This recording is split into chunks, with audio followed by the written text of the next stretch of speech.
researchers are often led to believe, rightly so, that this cult is extremely powerful in the ancient world was the cult of Dionysus, or that the Greeks called Dionysus. Then we have the mushroom cult, and the story of the mushroom cult was brought out by one of the translators of the Dead Sea Scrolls, who actually met his death, possibly because of what he found out. The great Christian scholar, translator, and antiquarian John Allegro, he discovered that there was much mention in the ancient Dead Sea Scrolls of this mushroom cult and its significance in the world. He discovered that little traditions that we have, like wearing the little beret on our heads as a hat, comes from the time of the mushroom cult. And even the fact that in the ancient world turbans are worn and lots of different hats are to commemorate this very, very powerful religious theocracy of the ancient world. And now there's a few books on this subject, but even the fact that churches have these strange domes on the top comes from a specific time in the worship of the mushroom.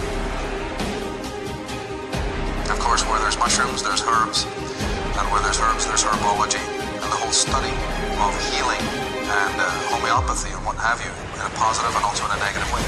And it might come as a shock to most of you to realize that the modern day pharmaceutical monopolies actually originate out of this cult of the mushroom. This mushroom cult and its understanding of pharmacology and mind-altering drugs, as Jordan Maxwell and others have brought out, a lot of the pharmaceutical mendicants of the modern world, as by their symbolism they will betray to you, come out of this very powerful cult.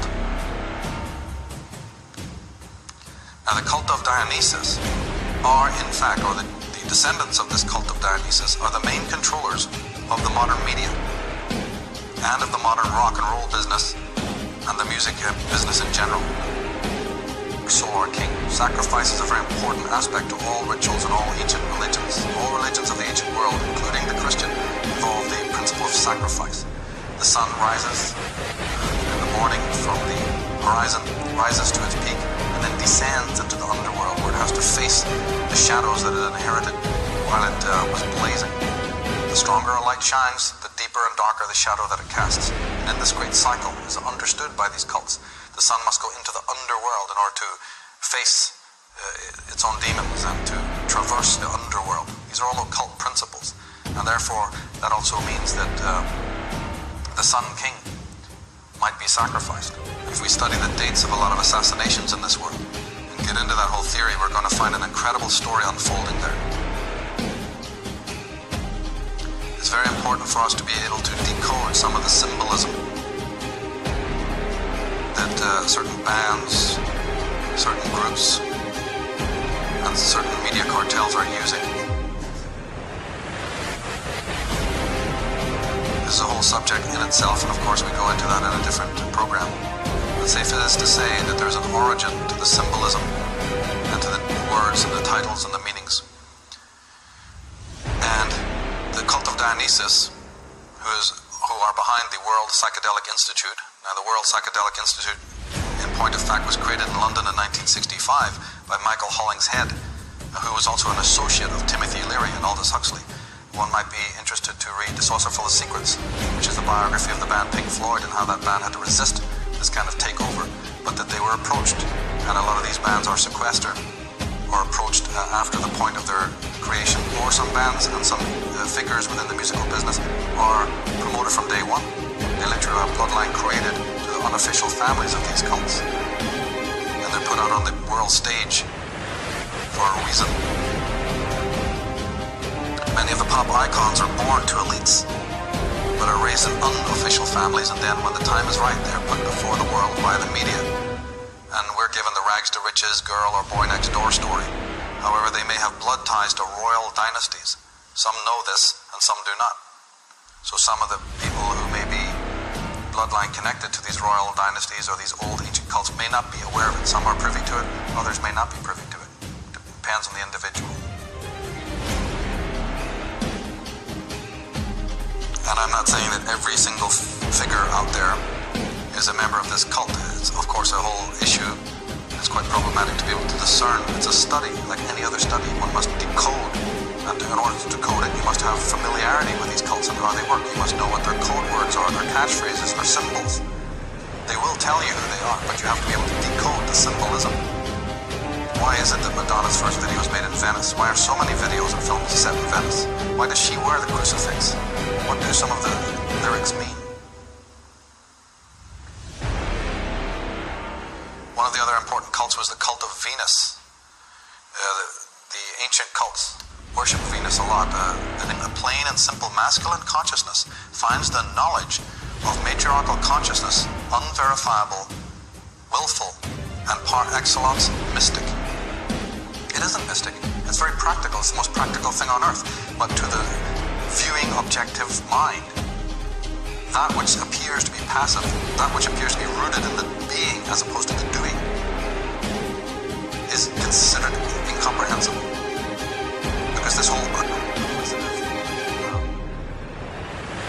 mind thinking, this new way of approaching life or approaching reality as being separate from the natural order, cannot understand the feminine approach. If you suppress the feminine in yourself, you leave yourself open to being controlled.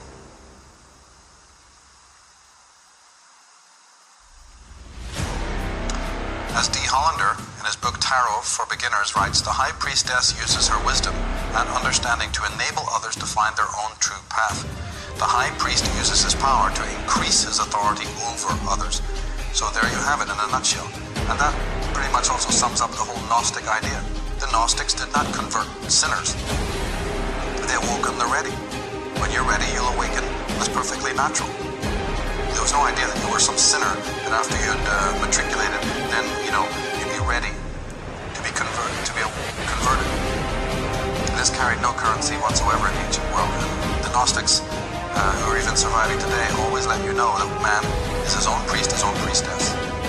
And of course, he doesn't need an outward authority. But the Yahwistic side, the solar cult and Saturnian cults, had a very different agenda. In Isaiah 1, we read God saying, bring no more vain oblations. Incense is an abomination unto me. The new moons and Sabbaths, the calling of assemblies, I cannot away with them. It is iniquity, even the solemn meeting. Your new moons and your appointed feasts my soul hateth. They are trouble unto me. I am weary to bear them.